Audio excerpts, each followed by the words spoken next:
Look, I don't care. I don't care how old he is and how mature he's supposed to be because of what his birth certificate say. I don't care how much money he got. I don't care how handsome he is or what his status is. Every man has the capacity to play victim. There is no way to rule them all out by anything surface level. But I'm going to tell you why that is. Because a woman actually hit me up based on one of my previous live chats when I was talking about the different ways that a man will manipulate you, one of them being playing victim. She hit me up saying, why is it that these dudes don't just go pick somebody else they ain't got to play victim with? Because, I mean, in order to play victim, a guy has to be getting held accountable for his actions. He has to be getting called out on his BS. So the question was, why do these guys even pick women that are going to do that? Why don't they just pick women that are willing doormats and, you know, women that just want a guy with a pulse? Because those type of women do exist. Contrary to popular belief, I actually agree with this young lady. But I'm going to tell you why a guy will play victim with you, even though you've made it very clear you're not going for it. First off, let's just get into the whole victim mentality and what that is. For those who don't know, playing victim is a manipulative tactic to, of course, avoid accountability, avoid blame for wrongdoing. So both men and women do this, by the way. But a man in this situation, like say, for instance, you're saying, hey, you looking at this girl's page and you said that you weren't gonna look at these girls' pages no more on Instagram. And he says, well, I'm only doing this because you weren't paying attention to me. I'm only doing this because of how I was raised. You know, my daddy left me. My goldfish died. It's too hot outside to be respectful to the relationship. That's the only reason why I'm doing it. Basically, everybody else is at fault, whether it's you, whether it's mom and his daddy. And I'm not one of those people that say a man need to come in completely, no man or woman need to come in completely healed, 100% healed in order to be functional in a relationship. But if you're making it clear what he's doing is toxic and is hurting you, and he's still putting the onus on you, the responsibility on you to affect the situation and not on himself, he's playing the victim. You know, there's a such thing as, okay, I didn't understand. I didn't realize how this was something I brought into the relationship, but I'm going to deal with it. I'm going to get help. I'm going to manage it. I'm going to respect boundaries. That's one thing. But playing the victim is whenever it's your fault. It's your responsibility. It's on his mama. It's on his ex-girlfriend from 8th grade that broke his heart. That's playing the victim. The reason why a guy would do this is because, one, he's either used to women he can play victim with, or two, he's trying to make you a victim of his manipulation. Because he thinks he sees the qualities in you that make you ripe for this type of manipulation. And the type of qualities in a woman a guy will look for is whenever she has a humble heart. For those of y'all who have humble hearts, you willing to look in the mirror and say, you know what? Maybe I am tripping. Maybe I am wrong. Unfortunately, there are manipulative men who will take advantage of that. So in any situation where there's conflict, the first thing they're going to do, even though they know that they're wrong, they're going to point the finger at you. And you and all your accountability, you know, sometimes you can't immediately see how you're wrong, but you end up being wrong, and you're not too big to admit that you're wrong. So you might take accountability for his actions. You might take responsibility for his wrongdoings. And that's why a guy would try to play victim with you. Either he sees those qualities in you or he's used to those types of women. And I'm going to tell you right now, this is also another problem and a major problem. A lot of y'all give a lot of brownie points for what a guy is attracted to. Like you'll see the type, say for instance, whether it's his exes or whether he's pointing out great qualities in you. Oh, I love that you're assertive. I love that you stand firm in your boundaries. I love that you're so strong, so driven. You're so respectful of others and of yourself. You'll give brownie points to a guy based on what he has taste in, based on what he's attracted to, not remembering that some guys are attracted to exactly what they can't handle. Matter of fact, a lot of guys are attracted to what they can't handle. And in a situation where a guy is choosing you and you ain't going for the BS, you're not going for all that playing victim stuff. Like, why did he even stop you? He liked these things about you. He liked the fact that you was willing to stand up for yourself, speak up for yourself. He was attracted to that, but he had not developed the capacity to handle that. So you have a lot of guys with $1 million taste and dirt cheap qualifications to keep it. Put I down in the chat if you've ever been with a guy who appreciated this. He loved that about you. Oh, I love that you're so self-respected. I love that you ain't for every man. I love that you're not easy and no one-night stand. I love that you got wifey qualities. But whenever you wouldn't give him some vagina on the first night, he got mad. He fell back. His energy changed. He ain't want to talk no more. Or the second or third night, or after the second or third date. He loved how conservative. conservative you are, you know, your sex, your body, you put a high premium on that, so everybody can't just get access to you sexually and physically. But when you wouldn't give him that same access so easy, he got mad at you. Put I down in the chat if you've ever dealt with that, or if you ever had a guy that was so in love with how driven you are. He loved that you got your own. Oh, you a boss. You go out here and you grind for yours. Yeah, I love that. You know, you ambitious. But in the relationship, it was a problem.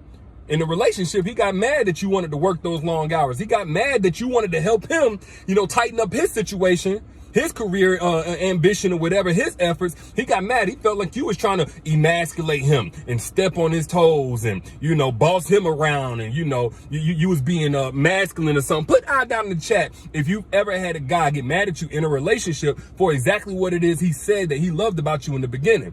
These are the types of guys whose attraction and their value system are not aligned. They'll call you wifey. They'll acknowledge that you have wifey qualities and all of that, but they'll never wife you. They don't want to wife you.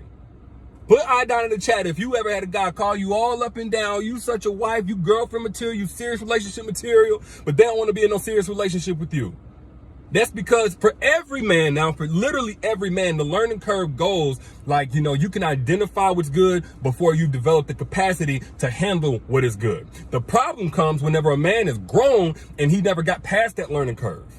This is why I don't make the distinction between good and bad men, because a good man both can identify these good qualities, or appreciate them on the surface level, but may be able to handle them. May be able to handle them, or maybe not, and he's still a good man. He's just not ready for a relationship. He's just not mature enough for a real relationship. But an evolved man, he not only can identify what good qualities you have, what respectable qualities that you have, but he can inspire you to increase those qualities. He can maximize those. He can be something that motivates you to want to be a better version of yourself. And by properly loving you, he can bring out the best in yourself that you may not have even met with the type of guys that you've been presented. This is what an evolved man does. This is why I'm so high up on evolved men. They're not perfect or anything like that. But when we talk about being a power couple, real power couples ain't just couples who got money. Real power couples are the people who bring out the best in each other, who maximize their life together. Now, if you're in the market for an evolved man, I went in for over an hour really simplifying the strategies to attract an evolved man into your life. I pinned that link to the masterclass right here in that comment right there. I pinned the link to that masterclass, Secrets to Making Evolved Men Crave You. So you don't have to go and find them. Don't worry about them being so hard to find. No, they will find you if you know how to position yourself to be found, which a lot of modern women don't know how to do. Quite honestly, and I don't think it's a problem, a lot of y'all have been taught how to maximize yourself, take care of yourself, because generations past have been abandoned by men. But now, for those of you who do want companionship and you want somebody who's equally yoked with you, not just in the spiritual aspect, but mentally, emotionally, financially, you're going to have to know how to position yourself to attract the type of man who's on your level. And if you're an evolved, growth-oriented woman, you need an evolved man. Again, if you're in the market for that, click the link pinned here in this comment, get access to where I went in on this, a free masterclass, matter of fact, Secrets to Making Evolved Men Crave You. It's also in the link in the caption whenever you back out. But back to what I was saying, when a man is playing victim, please don't get it twisted trying to look for a certain profile of a guy. Oh, you know, he's 40 years old, he's 50 years old, surely he's done with the game. Age don't equate to maturity. Oh, he got this going for himself. He got that going for himself. Oh, he dressed like this. No. You have to look for the signs of his evolution beyond that boy stage where he's blaming any and everybody else for all of his own shortcomings and inadequacies. If you be with a guy who's playing victim, at some point, you're going to become the victim of his manipulation. You're going to start feeling like you can't do anything right. You're going to start feeling like your feelings aren't even valid enough to bring to the forefront, and because somehow you must be wrong, even though you're the one getting done wrong. And those of y'all who have been in verbally or mentally or emotionally abusive relationships, you know the deterioration. You know how it feels coming in with a certain level of firmness behind your boundaries and how you leave questioning everything about yourself. From the feelings that get hurt by a person to everything that's good about you. This is the danger of dealing with somebody who likes to play victim. Be very, very careful with that. And don't get caught off guard by, oh, I need me a real woman. I love a woman that, you know, aspires to be this, that, and the other. Don't ask the question of just what he's attracted to. Ask him the question of what can you nurture and increase in a woman? What can you nurture and increase? Yeah, you like a woman that speaks up for herself, but in the relationship, is that going to be something that makes you feel like, she's trying to emasculate you and she's not letting you be the man because she speaks up about her feelings and she makes her boundaries known and she doesn't compromise on those easily? Is that going to be a problem? A guy will go all up and down the list of all of these great qualities he sees in you. They don't mean that he don't see them in you. They don't mean that he's being disingenuous with that, but that means that you need to take it a step further and ask him, okay, what of those qualities do you feel like you can increase? What have you developed within yourself to not only be able to handle this, but be able to maximize this? That's the question you need to be asking. But those are just my thoughts. Share this on your timeline right now. If you got anything from this conversation, share this on your timeline for somebody else who needs to hear it. Bless them as well. And don't forget to get access to the masterclass, Secrets to Making Evolved Men Crave You, meaning come after you, meaning pursue you. The sperm chases the egg, not the other way around. Click the link pinned here in the comment if you feel the same way so you can attract your evolved man. It's also in the caption whenever you back out.